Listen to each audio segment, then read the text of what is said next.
嗨，大家好，我是李维。今天北京的温度估计也就是2度左右，1度到2度，非常的冷啊！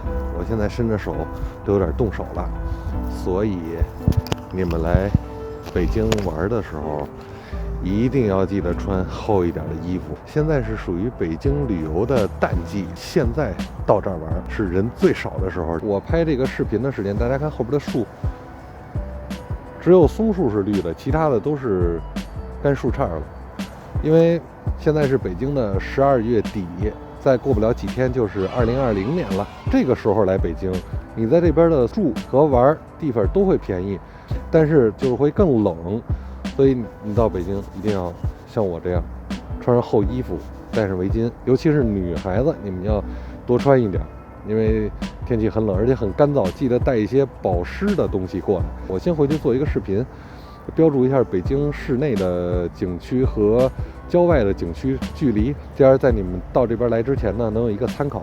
对了，还有一点得说，到北京以后一定要记得下一个地图，不要用谷歌地图，因为谷歌地图在这边不好用，定位定的经常会有偏差。高德或者是百度这2个是比较推荐的，其他的不要用了。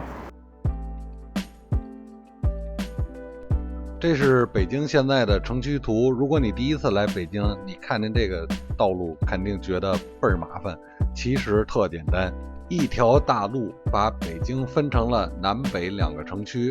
这一条横着的路就叫长安街，是北京非常著名的长安街。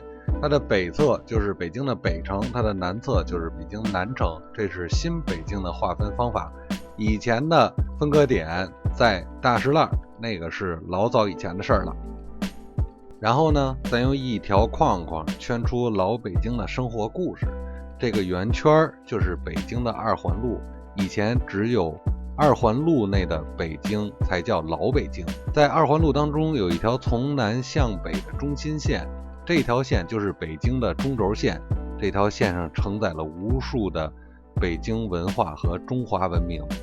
这个中轴线呢，我们可以给它看成一个长方形，它南起永定门，北到鼓楼，中间这一段就是大家旅游玩的地方。那中轴线这个区域有什么玩的，怎么玩呢？从南边开始有永定门城楼，在永定门城楼的北侧有天坛公园。天坛是以前皇帝祭天的场所，在天坛的北侧是天桥，天桥是以前艺人在那儿卖艺这么一个地方。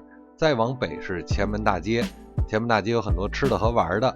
在前门大街的北侧就是正阳门，它就和中轴线的天安门相接了。从天安门这个地方往北就是北中轴线，这个地方玩的可就多了，有天安门，有故宫博物院，这里边有无数的稀世珍宝，然后有景山公园，从景山公园可以俯瞰到整个故宫的全貌，如果赶上下雪就会非常的美。再往北有恭王府和什刹海，这儿有好多吃的和玩的。然后就是鼓楼，鼓楼呢只是从那儿路过就行了，因为那只是一个城楼，你上不去，只能是照张相。再往北一点呢就是地坛，它对应的是天坛，天地相对嘛。然后往南来雍和宫，雍和宫是一个藏传佛教的寺院，如果你感兴趣可以去看一看，香火很旺。然后是皇帝祭拜孔子的孔庙和当时的最高学府国子监。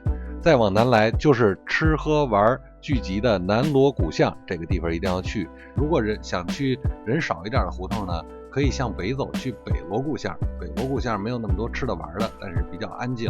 南锣鼓巷的南边是王府井步行街，王府井步行街呢就是一些商场，包括王府井百货大楼，生活的意义不是很大，以旅游为主，喜欢可以去看看。说一下这个游览时间吧，北中轴线的这些旅游景点，如果你用2天的时间也够，也能玩遍了它。但是我还是建议大家呢，用3天到4天或者4天多一点的时间来玩。既然是自由行嘛，别着急，别把自己弄得太紧张，轻轻松松的在这边慢慢的溜达，有好多好玩的地方等待大家去发掘呢。另外南中轴线呢，大概也需要1天或者1天多的时间才能把它走遍。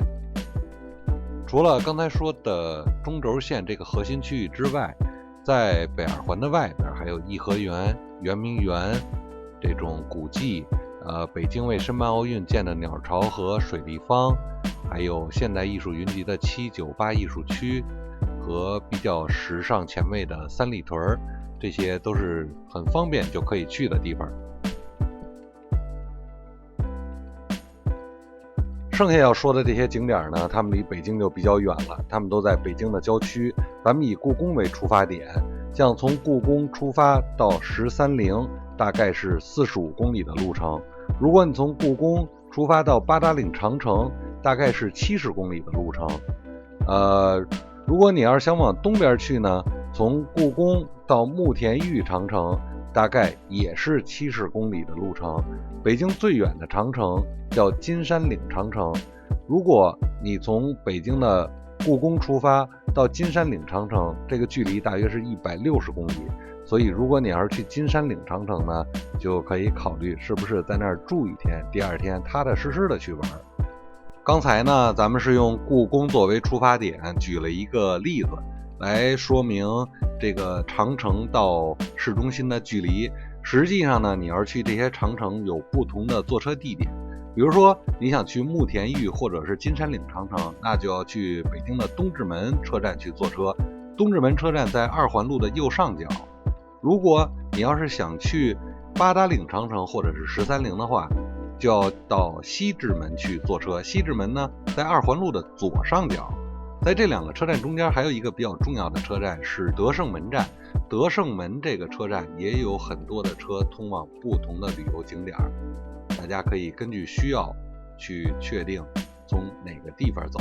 但是这些通往旅游景点的车都集中在北城，所以就牵扯出了下一个问题，就是来到北京以后住在哪儿最方便。要是让我选住的区域，我就会选择在这个红框框里边，也就是说北边和东边的2环路之内，西边呢是在地铁4号线这个沿线的右边和下边这条长安街的北边。因为在这个区域里边，无论你是去中轴线玩还是坐车去郊区去玩，都会非常方便。而且呢，在这个区域里边吃饭和买东西的地方都非常多，我建议大家住在这个区域里会很方便。你要是觉得那边乱，或者是想体验一下北京普通的日常生活，还有一个地方可以推荐给你，就是在崇文门地铁站附近。崇文门地铁站附近呢，人也不少，但是呢，它和旅游的这些区域不太一样，更贴近平常北京人的生活。而且你从崇文门地铁站去任何一个车站都会很方便。好啦，基本上已经介绍完了，希望这个视频呢能对你们有帮助，在出发之前能够更方便的做一些行程的规划，这样呢可以避免大家浪费一些不必要的时间。